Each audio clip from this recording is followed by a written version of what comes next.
నేను రీసెంట్‌గా on the way by road pass చేసేటప్పుడు ఫర్టిలిటీ సెంటర్ పైన 10% డిస్కౌంట్, 20% డిస్కౌంట్ అదేదో బట్టలు అమ్ముతున్నట్టు ఇంత డిస్కౌంట్, అంత డిస్కౌంట్. అది నిజమేనా అసలు?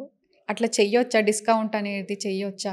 దాంట్లో ఎంతవరకు లైక్ క్వాలిటీ ఇదంతా ఎట్లా నమ్మొచ్చు? జెన్యూన్‌గా ఎట్లా ఉంటది? ఐ థింక్ ఈ మధ్య మీరు అంటున్నట్లు వెరీ కామన్‌గా చూస్తున్నాం. ఈ బాటా ప్రైజెస్ లాగా మీరు చూసే ఉంటారు. 99,000కి ఐవీఎఫ్, 30,000కి ఐవీఎఫ్. ఈవెన్ మాకు కూడా సర్ప్రైజ్ అవుతుంది. ఎలా ఇస్తారు అలా అని.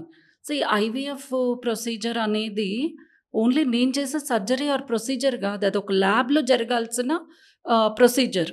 సో, ల్యాబ్‌లో మనం ఒక బేబీని క్రియేట్ చేయడం, టెస్ట్ ట్యూబ్ బేబీ బేసిక్‌గా జనరల్ టర్మ్స్‌లో.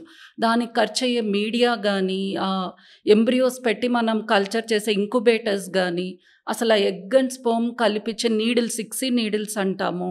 ఇవన్నీ కూడా వెరీ ఎక్స్‌పెన్సివ్. అంటే ఇవన్నీ కూడా మంచి క్వాలిటీ వాడాలి. సో, ఇప్పుడు మనము ఇవన్నిట్లో ఏమైనా సేవ్ చేసామనుకోండి, ఆబ్వియస్‌గా ఐ థింక్ రిజల్ట్ కూడా అలానే పడిపోతది. సో, ఇప్పుడు ఐవీఎఫ్ ట్రీట్మెంట్‌లో నాదెంత ఉంటదో ల్యాబ్‌లో జరిగేది కూడా అంతే ఇంపార్టెంట్. దేనికి సక్సెస్ రావడానికి. అందుకని ల్యాబ్ వెరీ ఇంపార్టెంట్ మాకు సక్సెస్‌కి.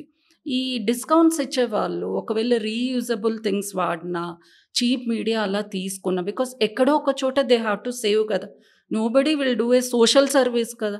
సో, ఇక్కడే సేవింగ్స్ అనేది అయితాయి. దాంతో ఏమైతుంది? రిజల్ట్ రాదు. నంబర్ ఆఫ్ అటెంప్ట్స్ ఇంక్రీజ్ అయిపోతాయి. సో, ఇప్పుడు దానివల్ల వాళ్ళకి ఈవెన్చువల్‌గా ఒక్క మంచి సెంటర్‌లో 1 ఐవీఎఫ్ చేసుకోవడం కన్నా, ఇలా మనము చీప్ మీడియా అట్లా వాడిన దగ్గర 2, 3 అటెంప్ట్స్ అయితే ఆల్మోస్ట్ సేమ్ ఆర్ ఇంకా ఎక్కువ అమౌంటే అయితది.